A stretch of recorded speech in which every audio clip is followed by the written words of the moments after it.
जय हिंद प्यारे बच्चों, आप सभी का स्वागत है आपके अपने यूट्यूब चैनल के विक्टोरिया अड्डा में। तो देखिएगा, आज हम आप लोगों को पढ़ाने वाले हैं एक समान बाह्य वैद्युत क्षेत्र में रखे वैद्युत द्विध्रुव पर लगने वाले बल युग्म का आघूर्ण। यदि कोई वैद्युत द्विध्रुव वैद्युत क्षेत्र में रखा है तो उस पर कितना बल युग्म का आघूर्ण लग रहा है, हम लोग उसका मान निकालेंगे। तो वीडियो में अंत तक जरूर बने रहिएगा। इसके पहले दोस्तों मैंने आप लोगों को पढ़ा चुके हैं वैद्युत द्विध्रुव के अक्षीय और निरक्षीय स्थिति में वैद्युत क्षेत्र की तीव्रता। यदि आप लोगों ने वह वीडियो नहीं देखा है तो उस वीडियो को जरूर देखिएगा। तो यहाँ पर अब हम लोग निकालेंगे बल युग्म का आघूर्ण। तो बल युग्म का आघूर्ण कैसे निकालेंगे तो देखिएगा, सबसे पहले हम लोग बनाएंगे एक वैद्युत द्विध्रुव जो एक समान बाह्य वैद्युत क्षेत्र में रखा हुआ है। तो हम लोग सबसे पहले खींचते हैं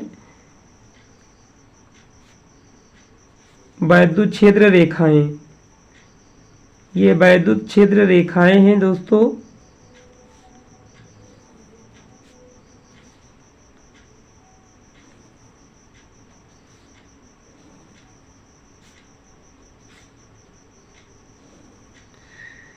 अब देखिएगा, यहां पर हम लोग एक वैद्युत द्विध्रुव रखते हैं इसके अंदर।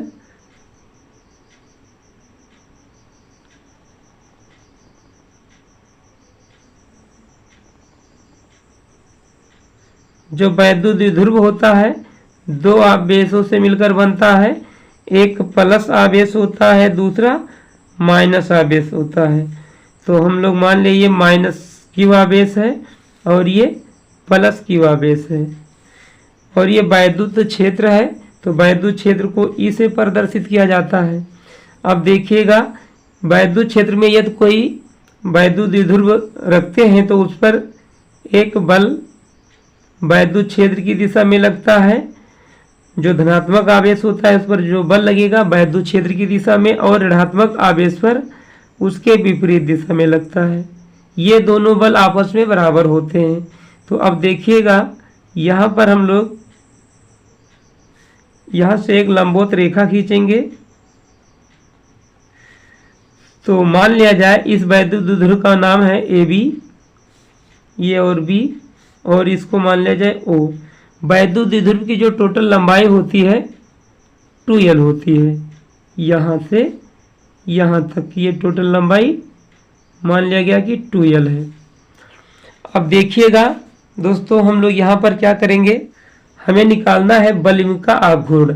तो बल युग्म का आघूर्ण निकालने के लिए हमें पता होना चाहिए बल और लंबवत दूरी, यानी जो ये आवेश है इसकी लंबवत दूरी कितना है, यानी ओबी रेखा की लंबाई कितना है, इसको हमें पता होना चाहिए। तो यहाँ पर हम लोग देखिएगा क्या करेंगे, इस रेखा की लंबाई निकालेंगे तो इसमें त्रिकोणमितीय अनुपात लगाएंगे। तो चलिए देखिएगा, हम लोग त्रिकोणमितीय अनुपात लगाएंगे तो इसका वैल्यू कितना आएगा। तो त्रिभुज बन गया है यहाँ पर ए ओ बी। तो त्रिभुज ए ओ बी में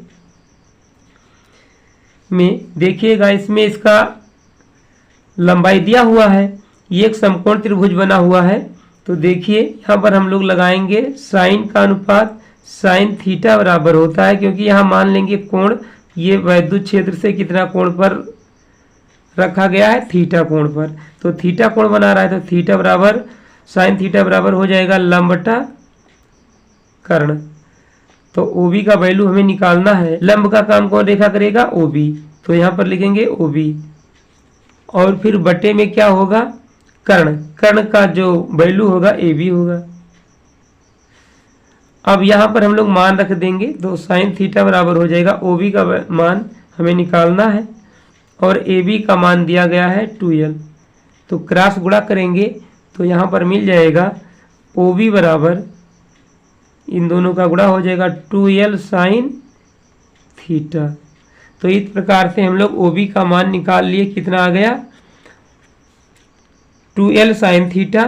तो यहाँ चित्र में हम लोग लिख देंगे कितना होगा ये वैल्यू, 2l साइन थीटा। तो देखिएगा दोस्तों, यदि कोई वैद्युत द्विध्रुव यदि कोई वैद्युत द्विध्रुव वैद्युत क्षेत्र में रखते हैं तो इस पर एक बल युग्म कार्य करने लगता है जो इसे वैद्युत क्षेत्र की दिशा में लाने का प्रयास करता है। तो हम लोग यहाँ पर लिखेंगे यदि किसी वैद्युत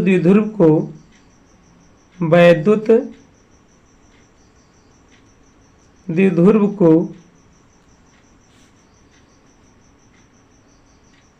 एक समान बाह्य वैद्युत क्षेत्र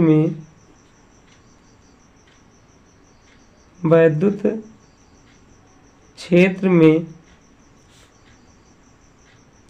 रख दिया जाए तो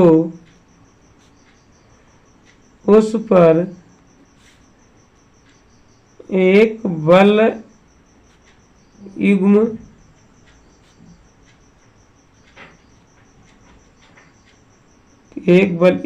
कार्य करने लगता है।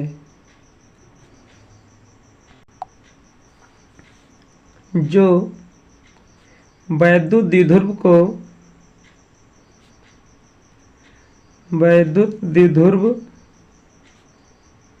को क्षेत्र की दिशा में लाने का प्रयास करता है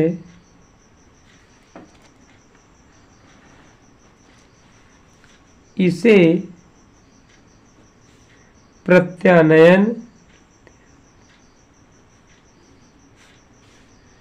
बल युग्म कहते हैं।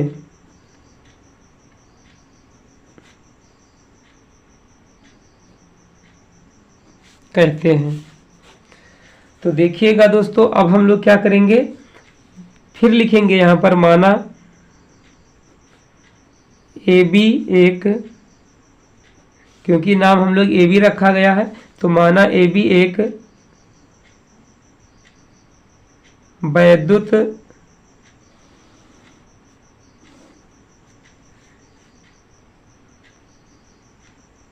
द्विध्रुव है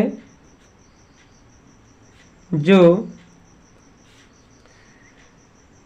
एक समान वैद्युत क्षेत्र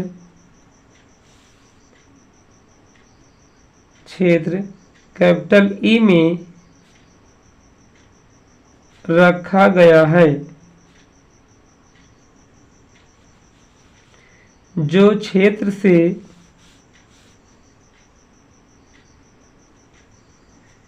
थीटा कोण पर रखा है। इसे थीटा कोण पर क्षेत्र में रख दिया गया है। यह दो आवेशों माइनस क्यू और प्लस क्यू से मिलकर बना है। अब देखिएगा, ये दो आवेशों से मिलकर बना है, तो प्लस आवेश पर एक बल क्षेत्र की दिशा में लगता है और उतना ही बल माइनस क्यू आवेश पर क्षेत्र के विपरीत दिशा में लगता है। तो इस प्रकार एक बल युग्म बनाते हैं। तो देखिएगा, ये दोनों मिल करके इसे क्या करते हैं, वैद्युत क्षेत्र की दिशा में लाने का प्रयास करते हैं। तो अब हम लोग यहाँ पर निकालेंगे बल युग्म का आघूर्ण। जो ये दोनों बल क्या बनाते हैं, एक बल युग्म बनाते हैं, तो इनका आघूर्ण क्या होगा। तो चलिएगा हम लोग यहाँ पर लिखेंगे प्रत्यानयन बल युग्म का आघूर्ण। प्रत्यानयन बल युग्म का आघूर्ण। इसे हम लोग टाउ से लिखते हैं, तो यहाँ पर हम लोग टाउ लिखेंगे।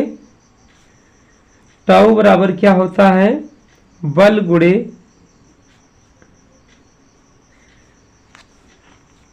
दोनों बलों के क्रिया रेखा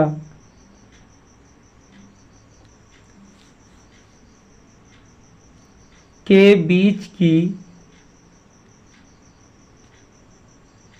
लंबवत दूरी। टाउ बराबर क्या होगा, बल गुणे दोनों बलों के क्रिया रेखा के बीच की लंबवत दूरी, यानी बल गुणे लंबवत दूरी होता है।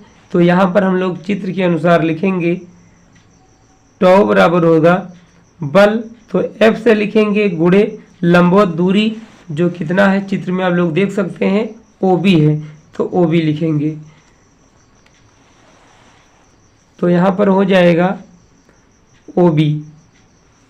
अब यहाँ पर हम लोग मान रखेंगे टाउ बराबर F बराबर होता है, F बराबर होता है QE, तो यहाँ पर हम लोग लिख देंगे QE, और गुणे में OB का वैल्यू हम लोग निकाल चुके हैं, कितना है आप लोग देख सकते हैं, OB बराबर 2L साइन थीटा है, तो OB बराबर यहाँ पर रखेंगे 2L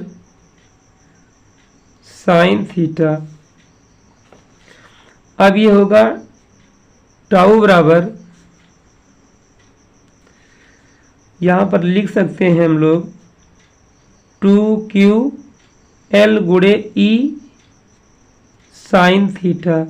अब देखिएगा दोस्तों, P बराबर होता है 2QL, तो अब यहाँ पर हम मान रख देंगे, तो टाउ बराबर बन जाएगा 2QL के स्थान पर P लिखेंगे, PE साइन थीटा।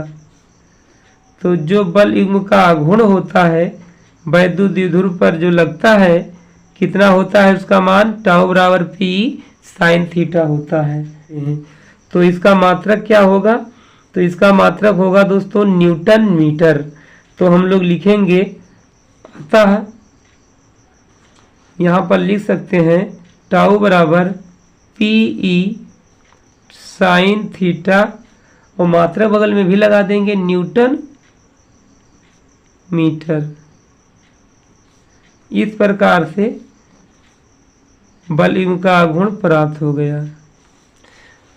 इसका सदिश रूप लिखा जाए तो इसका सदिश रूप क्या होगा, सदिश रूप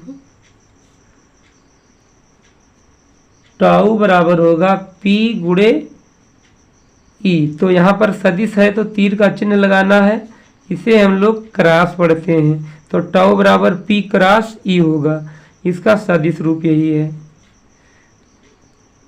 तो इस प्रकार से दोस्तों हम लोग बल युग्म का आघूर्ण ज्ञात करते हैं। यदि आप लोग चैनल पर पहली बार आए हो तो सब्सक्राइब और वीडियो को लाइक शेयर जरूर करना। फिर मिलेंगे अगले वीडियो में, जब तक के लिए धन्यवाद।